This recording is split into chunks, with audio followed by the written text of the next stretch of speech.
자, 화학의 역사 두 번째 내용입니다. 수소 원자 선 스펙트럼. 자, 라운드 2야. 일단 요거부터 한번 보자. 자, 일단은 수소 원자 선 스펙트럼 이게 물리랑 화학의 과학의 역사에서 되게 엄청나게 중요한 사건이야. 사건 자체가. 그래서 어떻게 됐냐면 옛날에는 이 수소 원자 선 스펙트럼이 계산 문제가 있었거든. 이 계산 문제가 수능에서 15, 16번급으로 고정이었어. 근데 그게 니네 교육과정 전 교육과정에서 얘가 수능에 100% 나오는 문제였거든. 내신에서도 정말 많이 나오고. 근데 교육과정이 변했잖아. 이게 교육과정에서 개념은 들어가는데 얘를 가지고 하는 계산 문제가 있단 말이야. 계산 문제는 교육과정에서 빠졌어. 그럼 학교에서 이걸 시험에 내 안 내? 그거는 몰라. 교육과정에서 빠졌는데도 학교에서 내는 경우가 있어. 그러니까 이건 선생님들 마음이라 쌤이 어쩔 수가 없는 부분이 있어요. 그러니까 요거는 지금은 우린 개념만 얘기할 거야. 계산 문제 같은 경우는 학교에서 나올 수도 있잖아. 그래서 니네 책 보면 맨 뒷장에 보면은 맨 뒷장에 계산 문제 선생님이 몰아놓은 게 있어요. 뒤로 돌려놨어요. 맨 뒤에 문제가 싹 다 이거 계산 문제거든. 요거는 선생님이 놔뒀다가 다시 안 하는 게 정상이야. 대부분의 학교에서 안 해. 근데 가끔 일부 학교에서 이 계산 문제를 하는 경우가 있어. 니네가 나한테 알려줘야 돼. 그럼 그거에 맞춰서 계산 문제도 설명할게. 근데 이게 엄청나게 중요한 사건이거든. 수소 원자 선 스펙트럼, 이게 엄청나게 중요한 사건이라 물리나 화학에서는 이야기를 해야 돼. 러더퍼드 원자 모형에서는 설명이 안 되거든. 근데 니네 교육과정, 새로운 교육과정 와서는 이 수소 원자 선 스펙트럼 계산 문제가 물안에 나오지. 옛날에는 화원에 나왔던 게 이제는 물원에 나온다고. 얘가 안 나와야 돼. 수능엔 절대 죽어도 안 나와. 근데 내신 문제에서는 선생님들이 이거 가르치고 내는 경우가 있으니까 그건 어쩔 수가 없어. 이거 뭐 학교에서 배우게 되는 그런 상황이 발생하면 선생님이 나중에 따로 뒷장에 우리 책에는 맨 뒤에 넣어놨으니까 그때 이거 나가는 학교들만 따로 진도를 나가도록 하자. 일단 개념만 보자. 개념 내용만 살짝 얘기를 하자면 이렇게 되는 거야. 수소 원자 선 스펙트럼 요거거든. 뭐냐면은 우리가 고등학교 1학년 때 통합과학 할 때 그런 거 있었어. 우주의 주성분이 수소인 거 어떻게 알았어? 우주에서 온 빛을 이렇게 풀러. 그러니까 이렇게 나오잖아. 그거랑 내가 실험실에서 수소를 이렇게 전기로 지져. 그거랑 비교하는 거야. 우주에서 온 여러 가지 선하고 내가 실험실에서 수소를 지진 거랑 이렇게 어떻게 돼 있어? 완벽하게 겹친단 말이야. 그래서 우주의 주성분이 수소 그리고 헬륨이다 라는 걸 우리가 알게 됐던 거지. 어떤 느낌인지는 알겠지. 됐어? 다시 우주에서 온 빛하고 내가 실험실에서 수소나 헬륨을 지진 거랑 겹쳐 있으니까 아, 우주의 주성분은 수소 헬륨이구나 이렇게 알게 된 거야. 근데 문제는 뭐냐면 그 이전에 있는 사건이야. 그 이전에. 지금 그거 하고 있는 거 이전에 왜 선이냐는 거야. 이것 때문에 사람들이 또 미친 듯이 싸웁니다. 그럼 일단 우리 뭐부터 볼 거냐면 스펙트럼이라는 것부터 한번 보자. 스펙트럼의 원리. 스펙트럼이 뭔지는 알아야 선 스펙트럼 얘기할 거 아니겠어? 우리 그런 거 얘기해 볼까? 나트륨. 여러분, 나트륨을 이렇게 불로 지지면 무슨 색? 나트륨 무슨 색? 그래, 노란색. 나트륨은 왜 노란색일까? 그거부터 얘기를 한번 해보자. 자, 봐봐. 봐라. 원자들이 있어. 원자들이 가장 기본적인 상태로 우리 바닥 상태라고 하거든. 바닥 상태는 안정한 상태. 물리나 화학에서 안정하다라는 거는 에너지가 낮은 상태를 안정하다고 해. 그러니까 안정한 원자가 있단 말이야. 그럼 내가 원자에다가 불로 지져도 돼. 열로 지져도 돼. 열 줘도 되고 전기로 지져도 되고 빛으로 지져도 돼. 내가 원자한테 에너지를 주는 거야. 열 에너지를 주든 전기 에너지를 주든 빛 에너지를 주든. 그럼 원자가 에너지를 처먹을 거 아니야. 원자가 에너지를 처먹으면 원자 에너지가 높아질 거 아니야. 에너지가 높은 상태가 된단 말이야. 그러면 에너지가 높아질 때 무슨 에너지가 높아지냐는 거야. 그거랑 똑같아. 어렵게 생각하지 마. 봐봐. 요렇게 지구가 살고 있었어. 공이 요렇게 가까이 있는 공이 있고 멀리 있는 공이 있어. 누가 위치 에너지가 커? 누가 에너지가 큰 거야? 멀리 있는 게 에너지가 큰 거지. 서로 잡아당기는 물질끼리는 멀리 있을수록 에너지가 큰 거야. 스프링, 고무줄도 마찬가지야. 멀리 잡아당기면은 에너지가 커. 이거 탄성 위치 에너지, 포텐셜이라는 표현도 쓰지. 똑같아. 핵과 전자는 서로 끌어당기지. 내가 열이나 전기나 빛 에너지를 줬어. 그럼 원자가 에너지를 흡수하잖아. 무슨 에너지가 커져? 멀어져. 위치 에너지가 커지는 거야. 위치 에너지가 커진다. 이해됐어? 다시. 위치 에너지가 커진다고. 높아졌다고. 위치 에너지가 커졌어. 그럼 에너지가 높은 상태를 우리는 들뜬 상태라고 하는데 얘는 불안정한 상태를 얘기하는 거고, 불안정하다는 건 에너지가 높은 상태를 얘기하는 거야. 현재 불안정해. 됐니? 그 불안정한 거 좋아 싫어? 싫지. 그럼 안정해줘야 돼. 내가 에너지를 흡수해서 뜨거 하고 올라간 거야. 그럼 에너지가 높으니까 에너지를 내가 버려서 낮은 상태가 돼야 될 거 아니야. 에너지를 버리면서 다시 바닥 상태가 될 거야. 근데 전자가 아주 특이해. 처먹을 때는 열 에너지도 처먹고 전기 에너지도 처먹고 이것저것 다 처먹거든. 방출할 때는 전자기파의 형태로만, 빛의 형태로만 방출을 해. 그러니까 이렇게 된 거예요. 여러분 봐봐봐. 나트륨을 불로 지잖아. 나트륨의 전자가 뜨거! 하고 올라가. 내려가면서 노란색, 뜨거! 노랑, 뜨거! 노랑, 뜨거! 노랑, 뜨거! 노랑. 그러니까 나트륨을 불로 지면 전자가 왔다 갔다 하면서 노란색이 나오는 거야. 다시.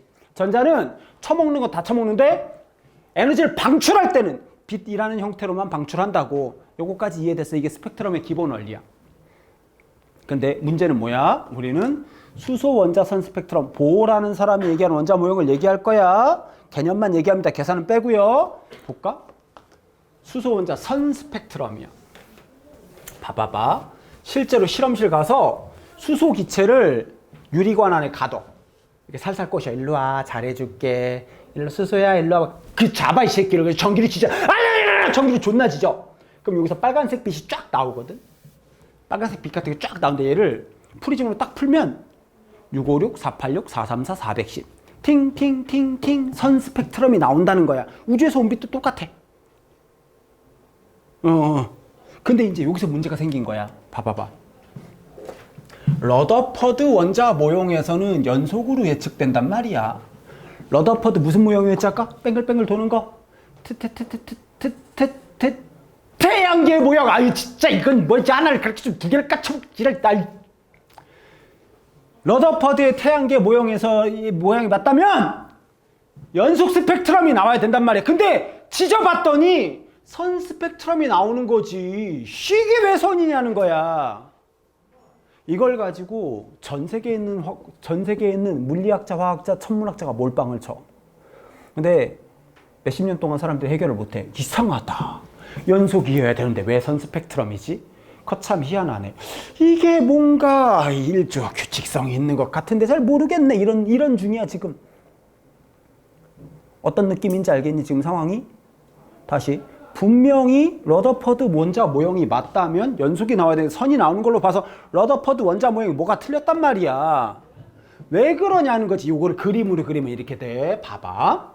어떤 상황인 거냐면 이게 우리가 러더퍼드의 원자 모형이 맞다면 얘는 태양계 모형이 될 거고, 자, 원자 핵이 있고 전자가 이 주변에 돌고 있는 거야. 그러면 전자가 에너지를 1을 받으면 1만큼 올라갔다가 내려가면서 1짜리 빛을 내뿜고, 전자가 에너지 2 받으면 2만큼 올라갔다가 2짜리 빛을 내뿜으면서 내려오고, 전자가 에너지 3 받으면 3만큼 올라갔다 3짜리 빛 내뿜으면서 내려오고, 전자가 에너지 4 받으면 4만큼 올라갔다 4짜리 빛 내뿜으면서 내려오고, 5 받으면 5만큼 올라갔다 5짜리 빛을 내뿜으면서 내려와. 전자의 위치가 정해져 있지 않거든. 그럼 6 받으면 6만큼 올라갔다 6짜리 빛, 에너지 7 받으면 7만큼 올라갔다 7짜리 빛. 그럼 러더퍼드 원자 모형에서는 전자가 모든 영역에 존재할 수 있기 때문에 에너지 1짜리, 2짜리, 3, 4, 5, 6, 7, 8, 9, 10, 11, 12, 100만 수로, 100만 수로, 1000만 수로 연속 스펙트럼이 나와야 되는데, 아니 왜 선 스펙트럼이 나오냐고 아무도 설명을 못해. 수도 없이 많은 전 세계 모든 생명과학자 빼고, 생명과학자 그때 당시에 DNA 하고 있었어. 생명과학자를 제외한 모든 과학자들이 몰빵을 치는데 왜 선이지? 그거 참 신기하네. 지금 우리 입장에서는 할만해. 당연한 거긴 해. 근데 그때 당시에는 아무도 상상도 못했던 거지. 천재과학자가 나타나. 닐스 보어라는 사람이 있었어. 보어가 새로운 모형을 내. 궤도 모형. 이 사람은 이렇게 주장하는 거야. 전자는 모든 영역에 존재하는 게 아니고, 전자가 존재하는 자리는 정해져 있다라는 주장을 해. 와이파이 아니에요. 와이파이 아니에요. 자, 다시 봐봐. 전자가 이렇게 있어. 전자가 에너지 1 받았어. 움직여, 안 움직여? 안 움직여. 그까이 것까지 내가 움직이겠어? 그럴 리가 없지. 중간에 가지 않는다고. 전자는 위치가 정해져 있다고. 이거 뭐라 그러니? 전자껍질. 현재 우리 입장에서는 전자껍질이 되게 당연한 건데 그때 당시에는 사람들이 상상도 못했던 거야. 실제로 이걸 수식으로 정리를 해서 계산값으로 보여준다고. 그러니까 어떤 상황이냐면 뭔가의 상상을 해. 만약에 전자껍질이라는 상상의 나라를 펴. 만약에 전자껍질이라는 걸 획기적인 아이디어를 내는 거. 전자껍질이라는 게 있다라면 그 가정하에서 수식을 만들어서 그 수식으로 증명을 해. 이 미친놈이에요. 이 또라이예요. 제정신이 아닌 사람이에요. 정말 노벨 물리학상이에요. 전자가 중간엔 안 간다고. 요렇게 움직이든가 요렇게 움직이든가 요렇게 움직이든가 아니면 요렇게 움직이든가 요렇게 움직이든가 요렇게 움직이든가. 전자는 정해진 자리에만 존재할 수 있다고. 그래서 아주 심플한 식으로 해서 수소 원자가 왜 선 스펙트럼인지를 설명을 하게 된 거야. 이해됐어? 전자는 정해진 궤도에만 존재한다고. 전자의 에너지는 불연속하다. 불연속이랑 같은 말이에요. 모든 영역에 존재할 수 있는 게 아니라 정해진 자리가 있다라고 얘기하는 거랑 같은 말인 거야. 여기까지 이해됐어? 그래서 새로운 원자 모형 내는 거야. 전자 껍질, 궤도 모형. 그 밑에는 궤도 모형부터 봅시다. 궤도는 정해진 궤도에만. 아직도 원운동 못 버리고 있네. 단점 중에 하나야. 완벽한 이론 아니야. 이거 완벽한 이론 아니야. 전자는 정해진 궤도에서만 원운동한다. 그래서 궤도를 왔다 갔다 할 때 에너지를 흡수 또는 방출을 한다. 이해됐어? 이렇게 주장하는 거야. 다시 전자 껍질이라는 개념이 현재 우리의 입장에서 보면 당연한 건데 그때 당시엔 상상도 못했던 거야. 그러니까 이 사람이 만든 게 288인 거야. 니네가 배우고 있는 게 지금 보의 원자 모형이야. 완벽한 이론은 아니야. 보의 원자 모형이 완벽한 이론은 아니야. 이거 다음에 하나가 더 있어. 우리 다음 시간에 배울 거. 어찌됐든. 근데 얘는 완벽한 이론이 아니잖아. 단점이 있어. 수소 원자만 설명이 가능하다. 수소 원자만 설명이 가능해. 수소가 딱 계산값으로 딱 떨어져. 그러면 수소 이외의 애들은 또 계산이 안 되거든. 그럼 그거 누가 해결할까? 아, 얘가 나중에 해결해. 얘 천재거든. 보호 자신, 보호 제자, 보호 친구들이 다 해결해. 나중에. 보호의 초창기 이론, 수소 원자가 설명이 깔끔하게 되는 거야. 어떤 느낌인지 알겠니? 다시 새로운 원자 모형. 뭐? 보호에 무슨 실험했어? 수소 원자 선 스펙트럼을 설명한 거야. 궤도 모형. 288. 이렇게 나온 것이다. 다시 수소 원자 선 스펙트럼을 설명하려고 봤더니 새로운 입자가 발견된 건 아니고 전자껍질이라는 새로운 개념을 만들어낸 것이에요. 위로 다시 한번 올라가 볼게. 그래서 전자껍질 얘기 다시 해보자. 전자껍질을 두고 끝까지 계속 나와요, 여러분들. 전자껍질 끝까지 계속 나옵니다. 보호는요. 전자가 존재하는 특정한 원궤도가 있다고 생각하면 아직 원운동 못 버리고 있어요. 원운동을 빨리 버려야 되는데. 그치요? 그래서 여기 핵 그림이 빠졌네. 핵이 있고요. 1껍질, 2껍질, 3껍질. 옳지 못해. 여기 별표 하나 줘볼게.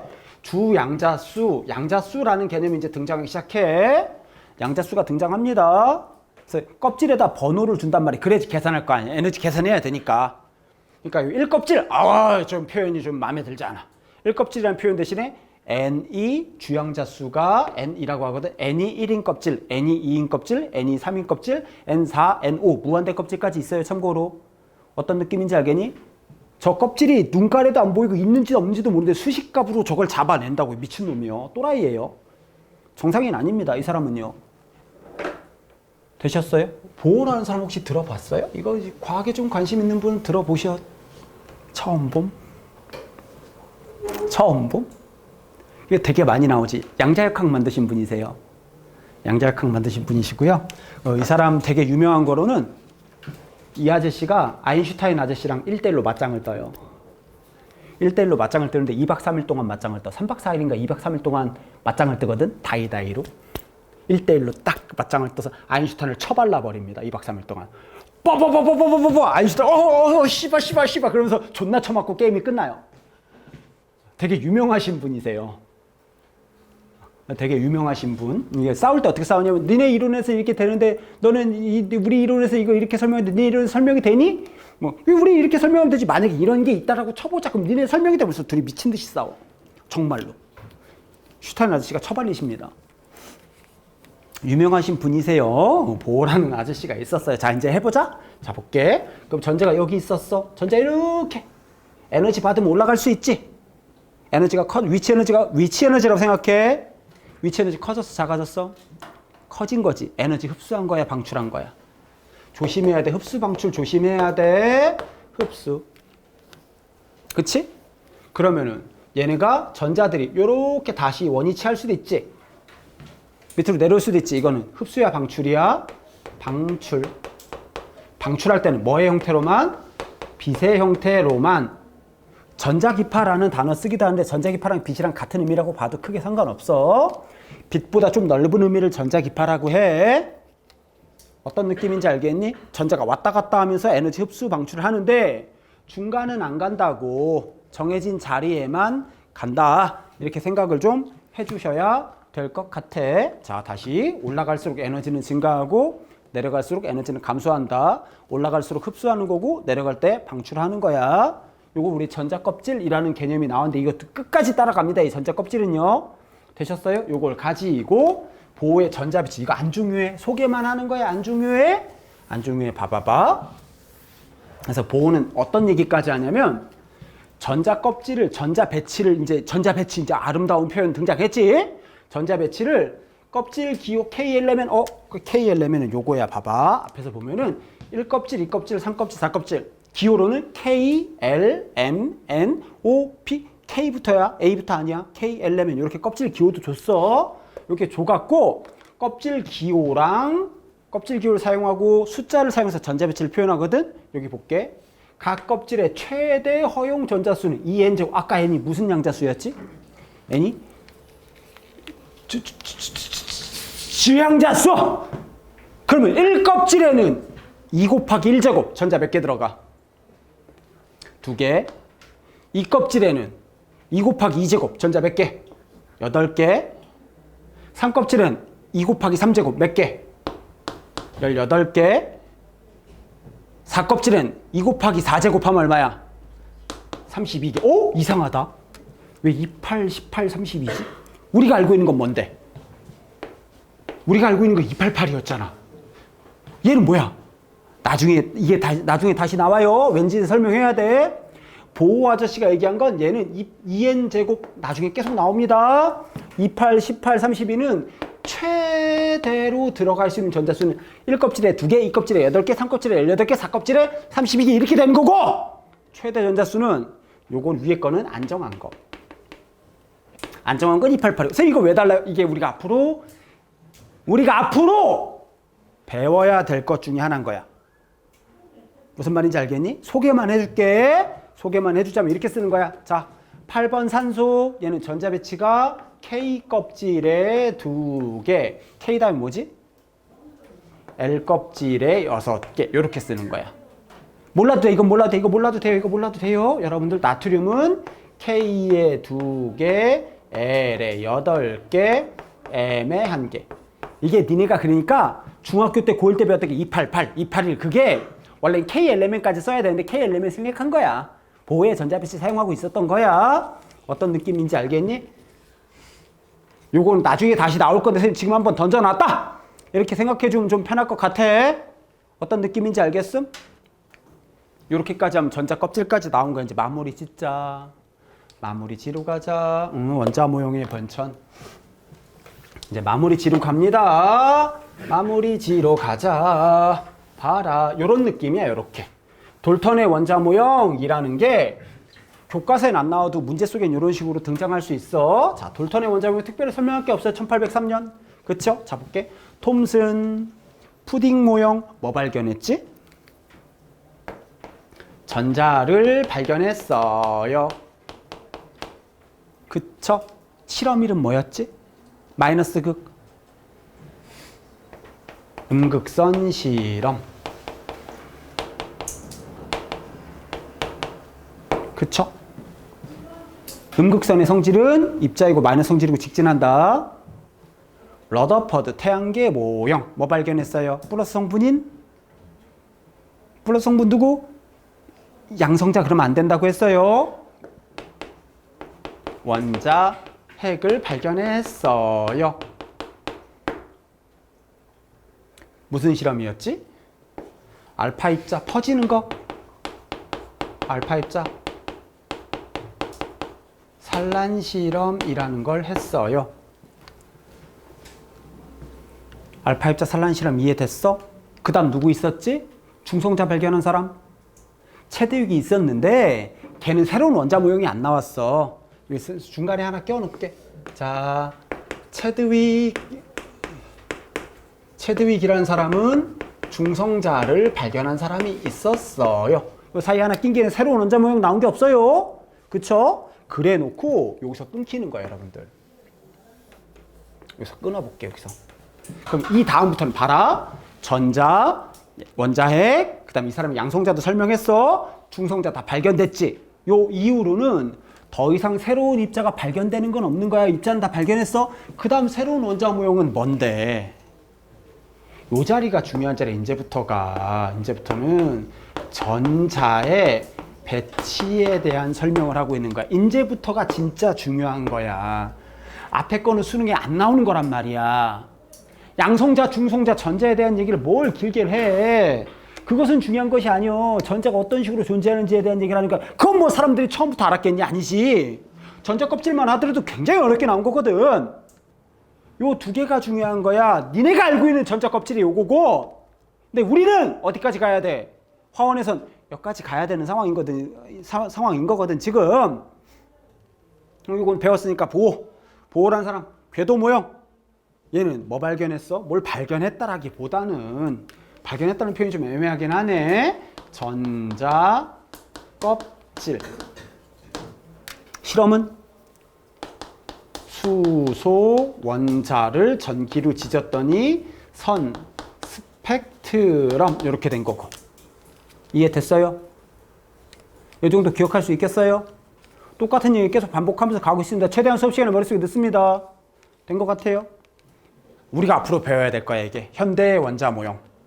현대의 원자 모형. 자, 선생님 봐봐봐. 단원 제목 볼게. 단원 제목 보면 원자의 구성점인데 현대의 원자 모형. 이거 이제 한 챕터에서 현대의 원자 모형만 배우는 거야. 이걸로 전자배치 표현해야 돼.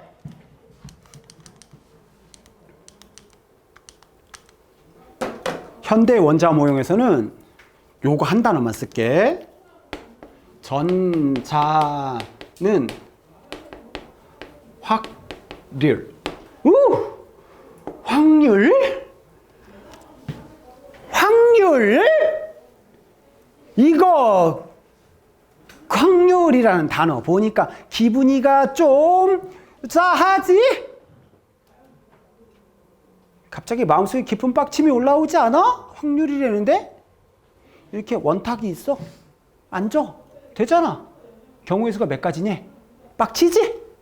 사물함이 있어? 이렇게 쓸 거야? 남자 여자를 인접하면 안 된대? 경우의 수 몇 가지? 빡치? 뭐 공부를 안 하니까 개그가 안 통하잖아 지금! 확률 딱 봐도 어떠니? 거지같이 전자를 확률로 표현한대. 그러니까 확률로 표현한다는 느낌은 어떠니? 진짜 어려운 거지. 이게 이렇게 되는 거야. 진짜 어려운 거기 때문에 오히려 쉬워져. 여러분들한테 확률을 계산시키진 않아. 그건 사람이 할 수 있는 영역이 아니야. 컴퓨터가 계산해 주는 거. 우리 뭐만 하면 돼? 결과에 대한 해석만 할 줄 알면 돼. 더 쉽게 얘기해 볼까? 단순함기 하면 돼. 어떤 그 개념만 좀 이해하고 결과에 대한 해석만 하면 되니까 그렇게 어렵지는 않다. 이게 우리가 앞으로 배워야 될 거. 여기까지 온 거야. 참고로 이게 보호의 계산 문제인데 그거는 맨 뒤로 돌려놨고 안 나오는 게 정상입니다. 이렇게까지 하면 원자의 구성 입자가 어떠한 역사적인 사건으로 발견이 되었는가에 대한 얘기가 마무리되는 겁니다. 되셨죠? 네.